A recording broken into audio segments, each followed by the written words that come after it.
Hey, sports fans, Larry Eater, we're back. This is Athletics Chat number 100. And Stuart Weir, the good looking guy in the middle, is in Rome. I'm in Fort Atkinson, Wisconsin. And our production manager, Mike Deering, and his lovely new wife, Chelsea Draper, are back from their honeymoon. Yay! Thanks, Mike. So we took a little break. Stuart and I, had to let our jaws, cool down a little bit. But we are ready to roll. Stuart, great to see you. Yeah. And I mean, where on earth do we start? We've had so much good action since we last spoke. So, Stuart, what did you think about Birmingham? Well, I wrote a piece for you saying that the athletics was great, but that the star of the show was the new stadium, because the Birmingham's Alexander Stadium has had a revamp. It will hold 32,000 for the Commonwealth Games and 18,000 permanently. And it was, I think there are about 15,000 in because that was the capacity for safety reasons, because they're still doing some building work. But the atmosphere was amazing and the quality of the action was superb. I mean, we had Malika Mahambo, who jumped 7 meters. And in case you missed it, she jumped it again. Yeah, I thought it was pretty cool. Yeah.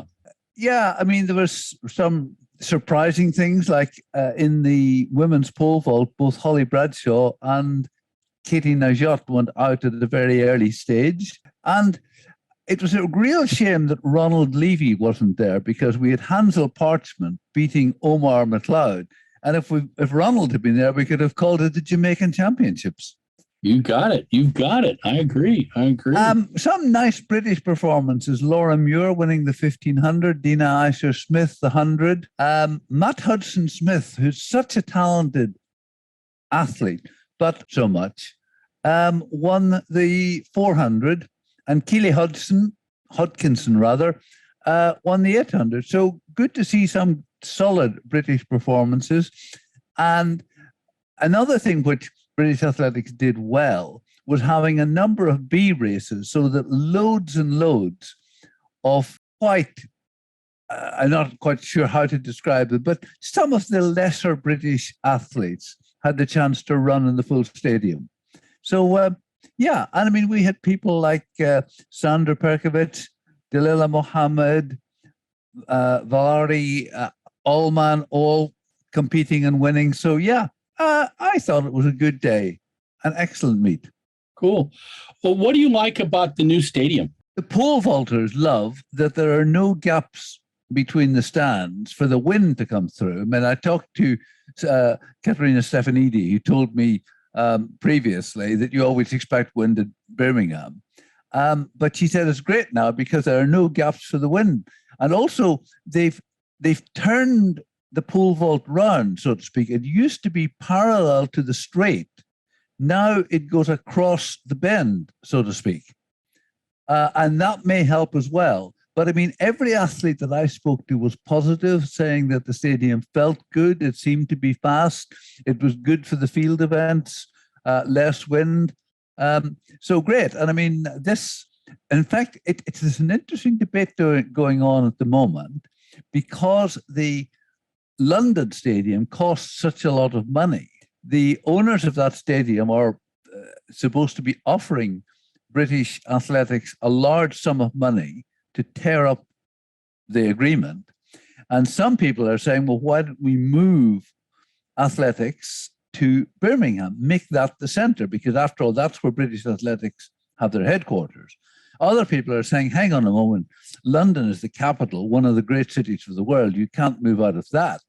And then the third alternative, people like you and me who are old enough to remember Crystal Palace. People are saying, well, why don't we spend some of this money on doing up Crystal Palace? But the problem with Crystal Palace is that the London Stadium is very central. The Crystal Palace is quite a way out of central London, and it's beyond the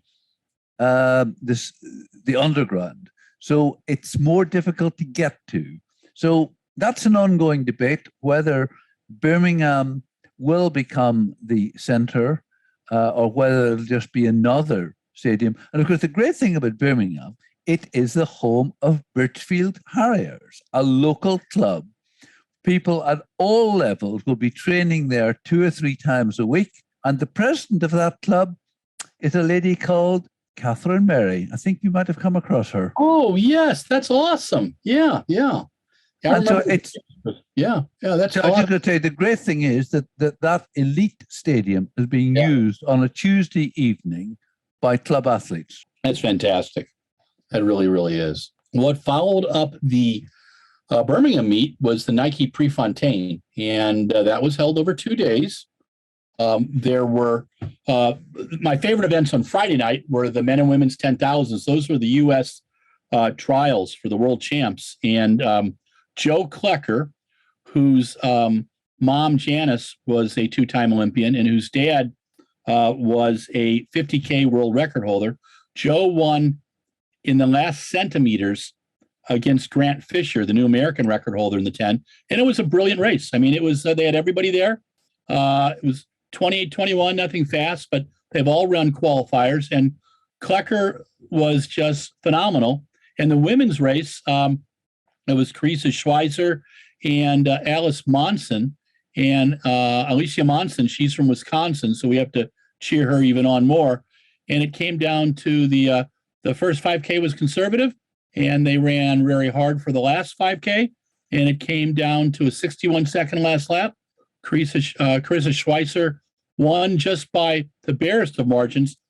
But the interesting thing was third place in both the men and women's races.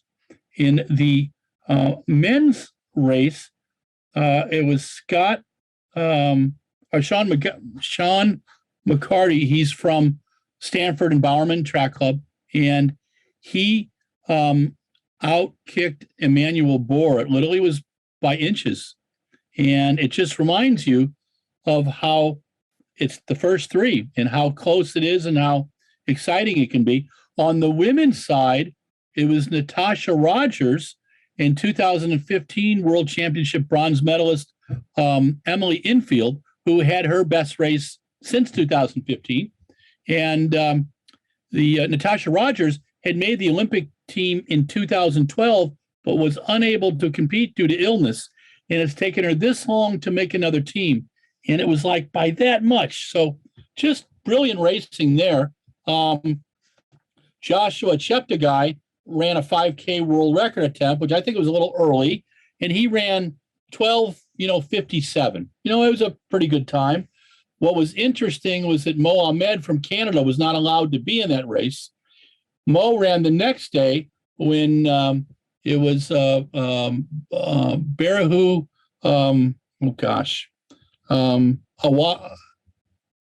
Awegi ran 12:50.05 for a world leader. And just, he took off by Aragawi. Barahu Aragawi took off by 3,000 meters, and he won by 16 seconds and ran the world best. The crowd was terrible on both days. It was free Friday night, and they really didn't have that good. I mean, they had a few thousand, which was okay, but they had more on Friday night than they did in the track on Saturday. It listed the stadium seats 17. I've gone for 35 years and never seen a non-sellout crowd. And they had most of the top of the stadium closed off. And 4,500 was the estimate. If 1,500 of them were business type stuff like running footwear people, which is the way it normally is, a lot of Nike employees, then there was only about 3,000 tickets. And I'm wondering if people are getting tired of stuff in Eugene. I know the prices were jacked up. Are there places to stay? It's craziness. So that's the meet. We always had a big crowd, So the crowd was the thing that shocked me about the Prefontaine. Under Tom Jordan's meet management, there was always a great crowd, and they knew that having a big crowd showed the big guys at Nike that the meet, they were getting their money's worth. The TV was fantastic. We had our friend Elaine Thompson running a 10:79. Shakari Richardson actually had a decent race, 10:92. She looked like she was running completely different than we've seen her before. And so I see that as a good sign. So I think we'll see Sha'Carri back at I always mess that up. I think we'll see Sha'Carri back at the U.S. trials in great form. She also ran a really fine race last weekend. But the Prefontaine always has the best of the best. The pole vault was fantastic. That was done on Friday instead of Saturday because of the bad winds. And Mondo Duplantis cleared 591. He tried at 607 3 times, didn't get there, and was a little frustrated. But he's at the top of his form. I mean, Stuart and I have talked about it before. We think this guy's going to break 6 meters 40 times. And May said 40 world records. Sergei Bubka did 35. Why can't Mondo do 40? So we'll have to see. But I think that the pre-meet concerns me right now, and it could be because you've got Prefontaine, you got the NCAAs this week, the U.S. Collegiate Championships, you've got the U.S. Championships a week after, and then you've got the World Champs. And people only have so much money. And we know that not many Europeans are coming because of housing, but also we're told because of they're afraid of our medical system. If they get sick over here, how are they going to pay for the crazy medical prices, and that's concerning too. So I'm hoping against hope that the World Championships have a full stadium every day, but I'm not sure it's going to happen. And I lay the blame on the LOC, lack of promotion by the LOC, USA Track and Field, and quite frankly, World Athletics. They've known about this for years. Yes, they've dealt with the pandemic, but they've waited and waited and waited. And I've been to every World Championships but one since '95, and I've watched every LOC but London screw it up. Have there been good crowds at some of the other ones? Yes. But they seem to think if we put a track meet on, it's going to happen. There's so much expense in people going to a world championship. You've got to build it up. You've got to tell the story. And they seem to forget that. And in a time right now when there's people think, well, let's just put some stuff up on the internet. Let's put something on Facebook or Twitter, and people are going to run to the meet. Not true.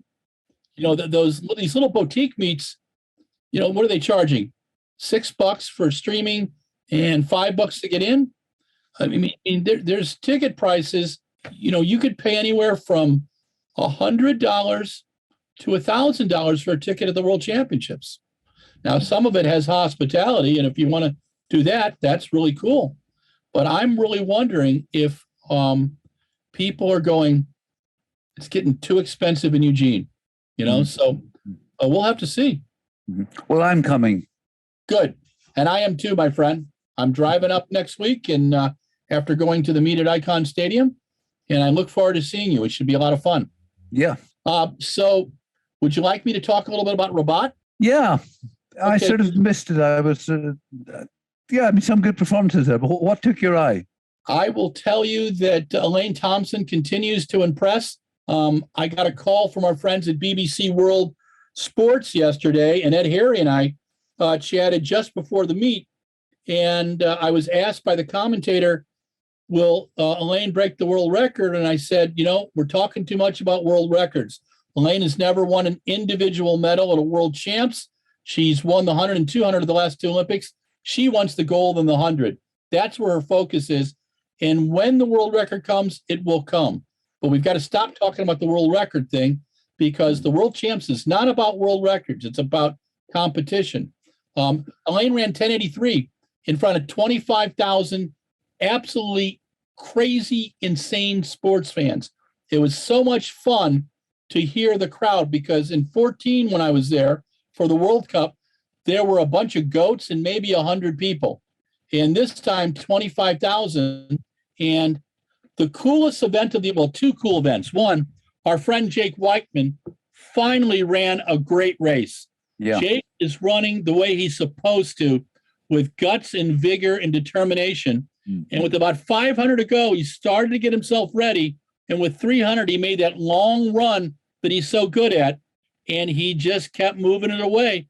3:32.65. And the number 2 was a Brit as well. So it was a great race. But Yeah, that should give Hayward. Hayward and Jake Hayward ran brilliantly as well. That should give Weichmann the confidence that he needs for your trials. I think he's a medal contender. I've always thought that he's a totally talented young man. I mean, Hayward, haven't you called a field after him? Yes, we did. You're right. And that's in Oregon, so that's going to be good for him. But the coolest event of the entire night was a race that delivered on everything. Sufyan El Bakali and Lamacha Gurma in the steeple. They went through the first K fast. They went through the second K pretty good pace, 2:38, then 5:25. And then the last 1K was the fastest of all. And El Bakali took off with 300 to go. Gurma stayed with them. He didn't let up. 2 men under 8 minutes. The crowd was screaming so loud we could barely hear Steve Cram, and Cram was getting a little irritated. And Crammy's pretty mellow about stuff, but it was what track and field should be. There was they finished the meet with a home favorite, which is the thing that our dear friend Sir Ian Stewart told us years ago. If you're going to have a meet in Great Britain, you better finish it with a British star. That's why Keeley's, our Laura, or Gemma Ricci are always there, and they pulled that out of the book and they did it fantastic. But what a great race, and it made the whole program, and it really showed what the difference between there and Prefontaine. Prefontaine, there was hardly anybody there. In this stadium that probably seats 70,000, there were 25,000. I do not get it how you did not fill up the pre. The late Steve Prefontaine must be just going, what the heck?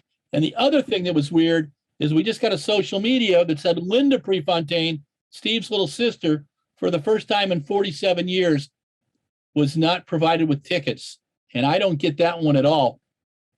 When a family member of the person who you have spent gazillions on saying he's your brand mascot, your brand martyr, or whatever you want to call it, and you don't support his sister. That's just insanity and terribly bad PR. Whoever's running the PR department there sure doesn't get it, because that's one that you could have taken care of with 2 tickets and some refreshments. So, but that's just me talking. So talk to us about Rome, my friend.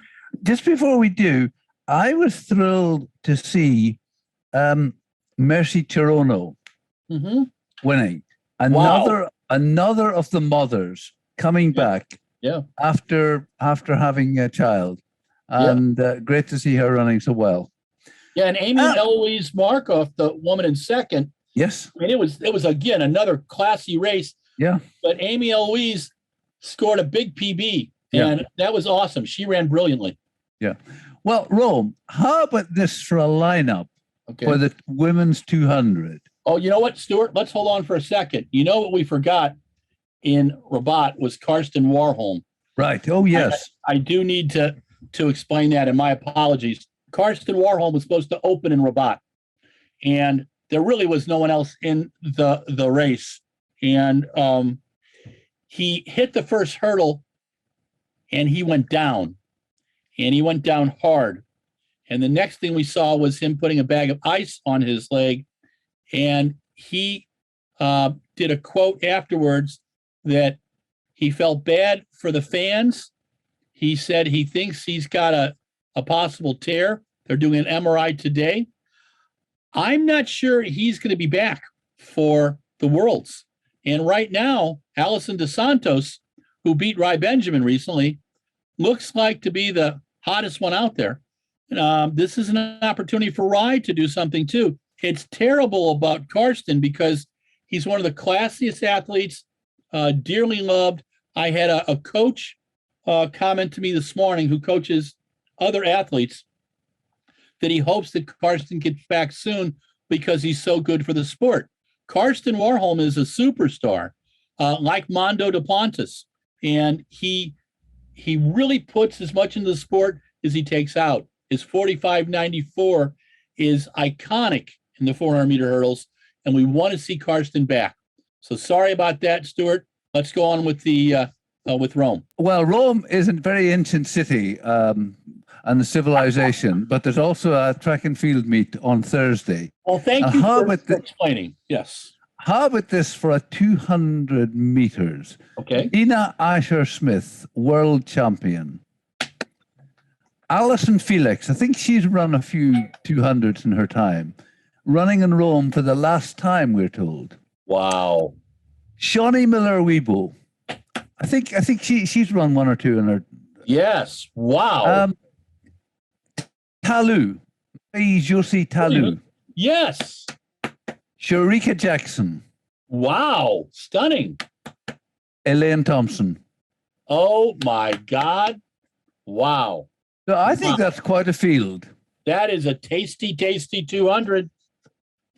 Wow. It's you just can't quite pick a winner there because, Dina is the world champion, but she hasn't really quite shown it yet. Elaine has been brilliant, but mainly at the 100. Alison, she's so motivated. Sharika Jackson, medalist at the Olympics, and she's been running well. And Shawnee Miller-Weibo, well, who would ever bet against her? So I think that is going to be a phenomenal race.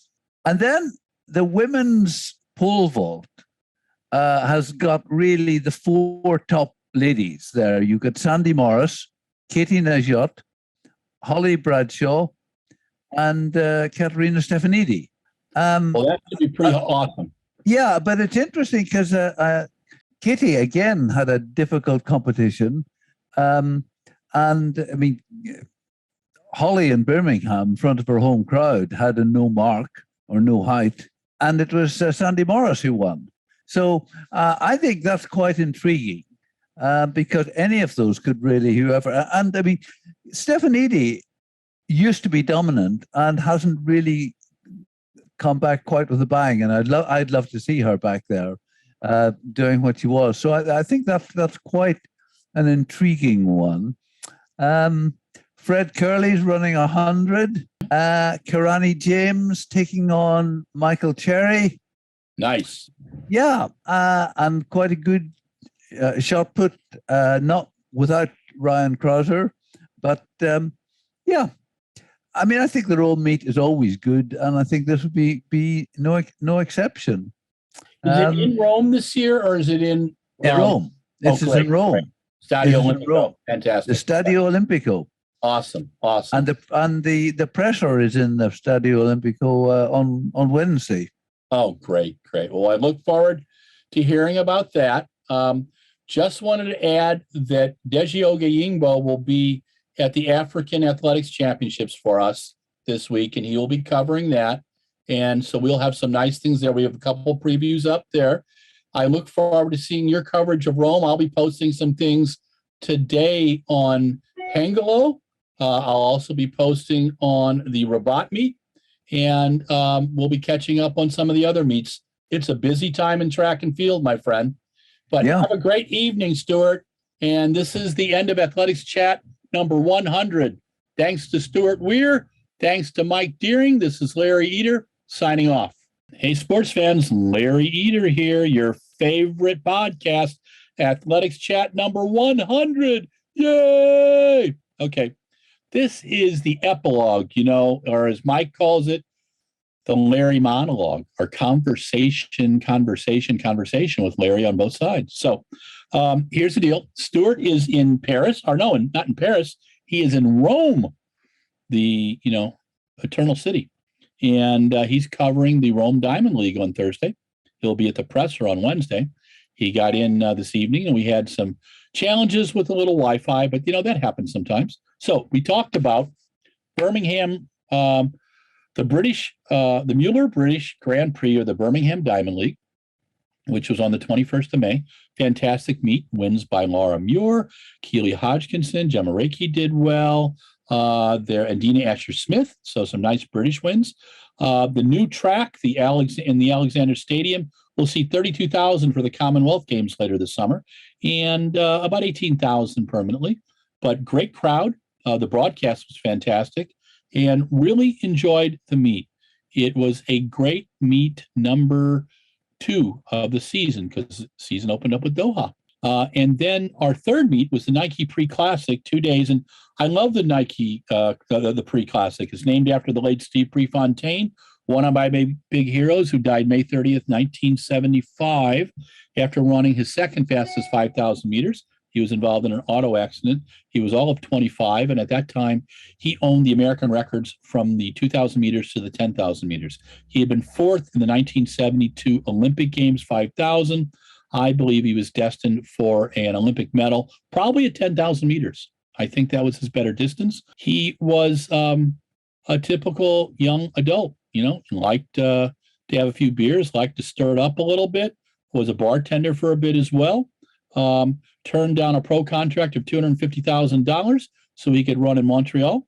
And unfortunately, he was involved in an auto accident, which a lot of people say was a single car accident. It actually wasn't, but there's a lot of legal stuff out there that keeps me from saying too much, because the family involved still has some, influence and things. But it was most unfortunate that Steve passed. But in his honor, the Hayward Restoration meet was changed to the Nike Pre-Classic. Our friend Tom Jordan ran it from the mid-1980s until just this last year. This is the first post-pandemic. The meet last year at the end of the season, which was a good turnout. But what was curious about this meet, it was the turnout was horrific. Friday night was free, and they only expected a few thousand. But Saturday, they listed, I think, about 4,500 people, and I believe 1,500 of them were industry people. So there's only about 3,000 paid. So what's going on? Is it too much in Eugene? Or are people getting too greedy and trying to charge too much for tickets? Because you have the NCAAs this week. You have U.S. Championships July 23rd through 26th, and the World Champs. So people can only go to so many things. And the this is a middle-class sport, and you can only spend so many $100 a day on tickets, So what do you do? And it's media people like me are really fortunate, because I get to go to a championship. I have to pay for my hotel room, my airfare, and all those kind of things. But I get a media credential, and I work up top. Although I do think the media seating that I've seen so far in Hayward is lacking. It's almost as if the sponsors don't like media, but I sure hope they're able to, get it together and figure that having us sit in the beating sun is going to have some people passing out. And so we'll have to see how it goes. It's just a very strange deal, because the only way track gets promoted is if, media people like I write about it. So a little bizarre. Great performances. The men and women's 10,000, the U.S. trials were fantastic. The women's 100 with Elaine Thompson. The men's 100 that ended everything with Trayvon Vermel. What I was shocked about, if I had been a Nike marketing director, I don't know how I would have approved the men's 100 being the last event. I think the Bowen Mile should have been the last event. Jakob Ingebrigtsen was brilliant as always. He ran the 5,000 sound running earlier this season and ran the world leader up until then. And then our friend Barahu Aragawi ran a 12:50.05 on Saturday. This is after Joshua Cheptegei ran a 12:57 by himself on Friday. Yeah, there's some strange things that happened. I know that Karsten Warholm turned down running there, turned down 35 grand to run. So it's very interesting to see how, the season develops. But the pre was a fantastic meet. It was a good early season meet. Some people were complaining that, Elaine Thompson didn't run 10:54 again. When she ran 10:54 last year, it was at the end of the season. She's got 6 weeks to the world champs. That's when she needs to be in shape. That's when everybody needs to be in shape. So, deal with it. The meet after that was Rabat, which happened this weekend. Fantastic. 25,000 screaming fans in the stadium. I had been at that stadium in 2014. There were 100 people and about 300 goats that time. And this time, they've changed it up. They have rocked it up. Everybody was there to see the last race of the day. Sufyan El Bakali, the Olympic champion, and Lamasha Gurma, the Olympic silver medalist, go at it in the steeple. There were other fantastic events. Our friend Jacob Weichmann put it all together, dropping a 55.45 last lap, taking off with 300 to go, won the 1,500 and 3:32.65. There were an Ethiopian sweep in the women's 1500. Elaine Thompson, oh my gosh, you've heard that name before, 1083, and running it by herself. It was totally relaxed. She's going to be in Rome on Thursday, so she'll be interesting to see. The scary thing was Karsten Warholm. He hit the first hurdle and went down for the count. He was seen carrying an ice bag, and he thinks there's a torn muscle. They're going to do an MRI today. We'll keep our fingers crossed. Karsten is a wonderful athlete and ambassador for our sport. So happy to see Puma taking care of him, and he's going to be missed. I was talking to a coach today, just said he's a good guy. We hope he can get back. He does so much good for the sport, and it's great to hear that about athletes. Karsten reminds me of Mondo Duplantis. They're two great European athletes. They're showing European athletics continuing to rise once again. There's great athletes from Europe competing now, and that's good to see. We like to see people from all over the world. 209 countries, baby, competing in track and field. So we want to see it. And let's see what's next. We've got the Rome meet. Oh, well, no, the steeplechase at Rabat. It was Gurma went out to the front behind the pacemakers. They went through the 1K in 2:38. They went through the 2K in 5:25. And with 300 to go, Sufyan El-Bakali, guy who's running a 3:31 1500, took off, and he held off La Mancha Gurma. They were both under 8 minutes. The crowd went crazy. Sufyan El-Bakali collapsed. Then he went up and saw the king. And it was a wonderful night in Rabat. So wonderful meeting 4 there. And meeting 5 will be the Rome Diamond League in the Stadio Olimpico. Killer women's 200. There will be a fantastic couple 1500s. There will be a really nice women's pole vault. We will be updating that on the site. And also congratulations to Eilish McColgan, who today in Hengelo ran 30:19.02 for the 10,000 meter, the number 2 time, I think, on the European list, right behind one Paula Radcliffe. This is Larry Eder with RunBlogRun. This is Athletics Chat number 100. Stay safe, run, jump, and throw. Tell someone you love them. And thank you, Mike Deering. Glad to see you're back with the lovely Chelsea Draper. They just got married from their honeymoon, and glad you're back, my friend. Talk to you soon.